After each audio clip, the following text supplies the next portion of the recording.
Okay, AMP1 students, in this video we are going to start talking about different molecules. And the first thing that we want to understand when we think about molecules, and those are those substances that are formed through bonding, we have like two main categories that we break them down into, and it's based on the atoms that they contain. So the two main categories are organic molecules and inorganic molecules.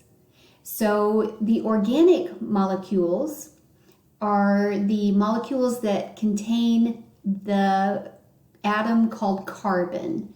So if we have a molecule that contains carbon, then we call it an organic molecule. And examples of organic molecules would be like proteins, carbohydrates like glucose, the lipids like cholesterol and triglycerides. So those are our organic molecules.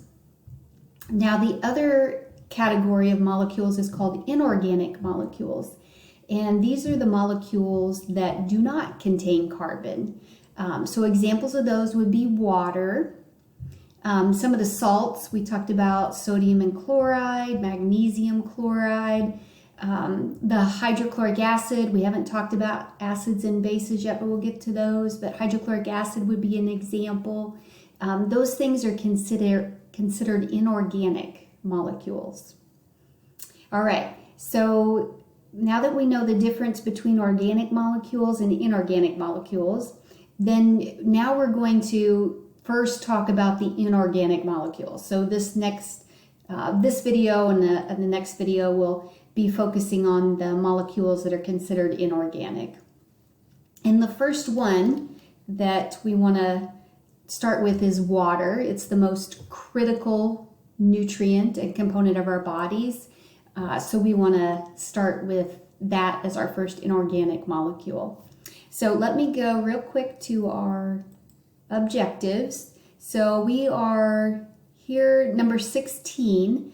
We're going to describe the molecular structure of water, which we've done before, and how the water molecules form hydrogen bonds, and they have the ability to form four of them. And then we'll list the different properties of water and kind of explain why each one of those is important for the human body too. So, okay, so we'll go back to our textbook. All right, so when it comes to the structure of water, I'm going to slide up so we can look at this picture. There we go. So recall that this is a water molecule. It is composed of one oxygen atom and two hydrogen atoms. And remember that what's holding the oxygen with the hydrogen is a polar covalent bond. So they're sharing electrons and they're doing it unequally. So hydrogen will get a slight or partial positive charge, and oxygen will have a slight or partial negative charge.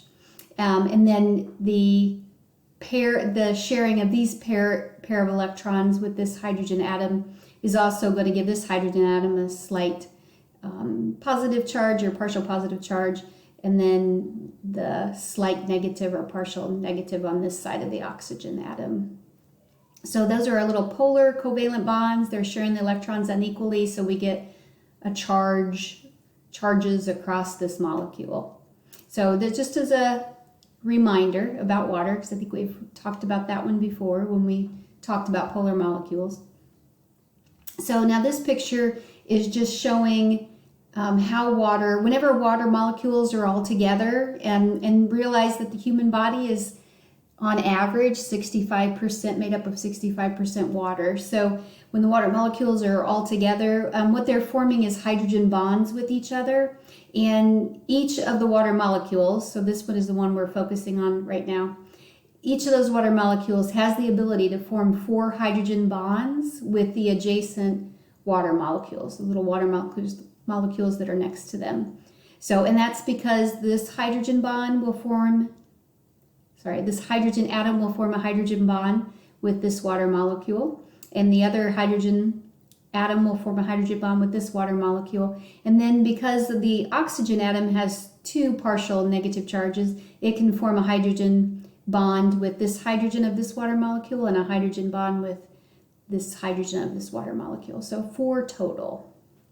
So this is just showing one water molecule forming 4 hydrogen bonds. Realize we have like millions, trillions, too many to count, water molecules floating around in our body.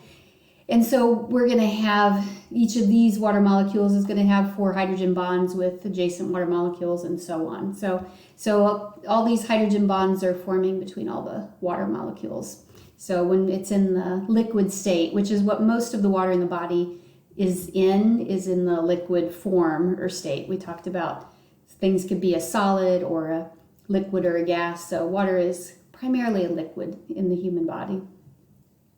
Okay, so now we're going to talk about how the hydrogen bonds, how they're giving or determining the properties of water, because they do. So these little hydrogen bonds are responsible for the properties of water that we are familiar with.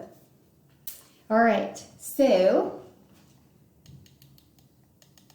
the first property is the phase of water. So normally when we have something like water that doesn't weigh very much, it's got a pretty low molecular weight, most of those things will, they won't stay in liquid, they'll escape and they'll become a vapor. It's pretty easy for them to, float off and become a gas or a vapor. But water doesn't, and this is at room temperature, but water doesn't do that at room temperature because all those little water molecules are held in that liquid form because of the hydrogen bonds that is holding all those little water molecules together. So it doesn't mean they can't become a gas, but at room temperature, they are going to be in the liquid form. So that's one of the properties of water, that it's in the liquid form within the human body. And it's because of the hydrogen bonds, that's what keeps it in that liquid form. And it doesn't allow it to escape and the water molecules turn into a gas or a vapor.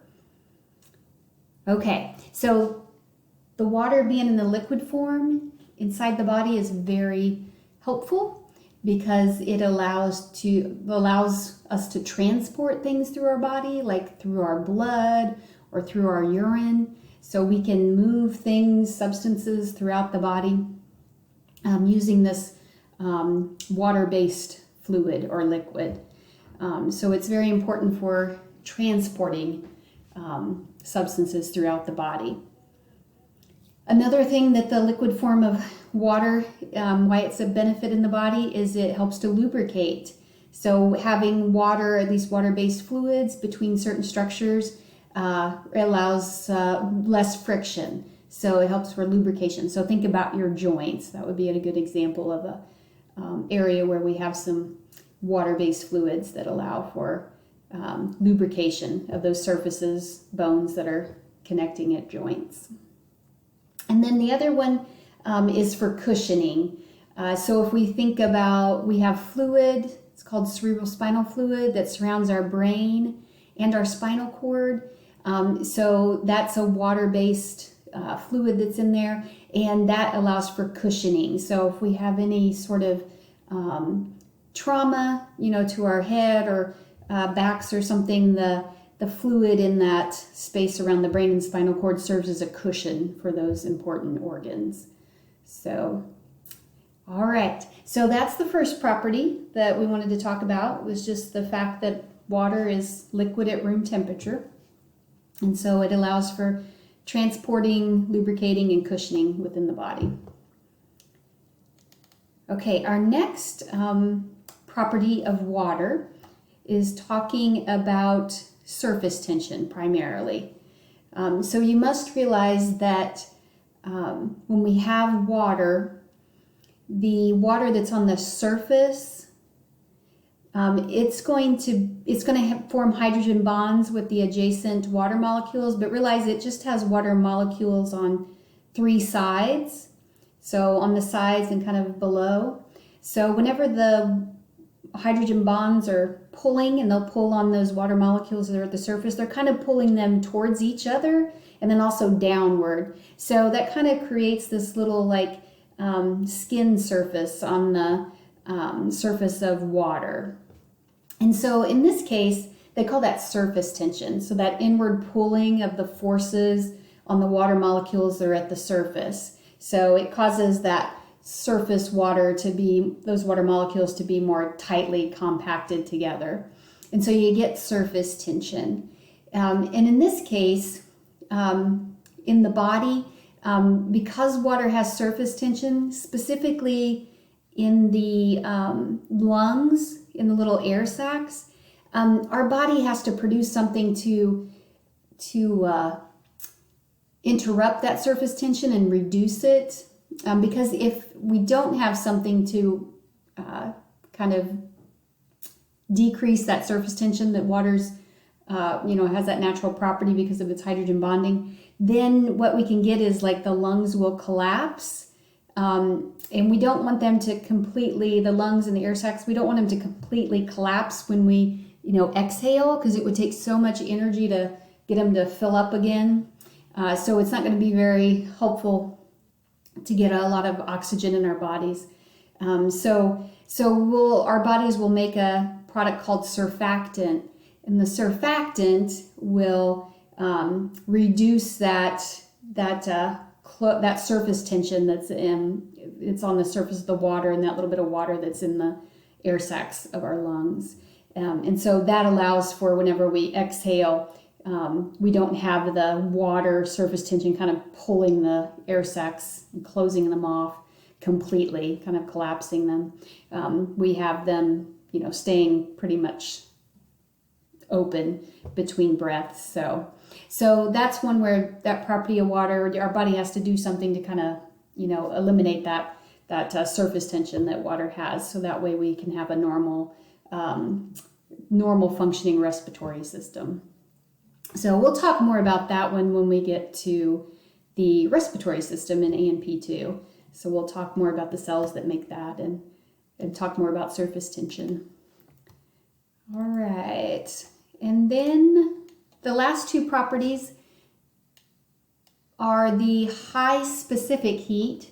So water has this property of having a high specific heat, which just means that it takes a great amount of energy to change the temperature of water. So in order to get the temperature of water to increase even a little bit, it's going to take a large amount of energy. And that is because the energy that's first applied to water will be there to break the hydrogen bonds. And then once all the hydrogen bonds are broken, then the temperature of the water will start to increase. So having a high specific heat is really important for our human bodies to help us maintain a constant body temperature. So we're 65% water on average, and if we maintain that proper water content within our bodies, then it can contribute to keeping our body temperature at that constant about 98.6. So kind of contributes to our homeostasis of our body temperature. So that's called the high specific heat, and water takes a lot of energy in order to get the water temperature to change. And again, that's because the hydrogen bonds are there, and most of the energy at first goes to breaking them, and then we can start getting a rise in the temperature of the water. And then the other property has to do with high heat of vaporization. And what this means is, and think about this with sweating, the reason that sweating is so effective at reducing our body temperature is because whenever water changes from a liquid into a gas, which is what it does when our sweat produces that water-based substance on our skin, which is sweat. Whenever it evaporates from that liquid phase to a gaseous phase, that takes a whole lot of heat with it. And because it takes so much energy to break those hydrogen bonds down, and then once they're broken down, then we can get that evaporation from a liquid to a gas. So that it has a high heat of vaporization, which also helps with cooling of our body. Okay, so I will see you in the next video and we'll continue talking more about water.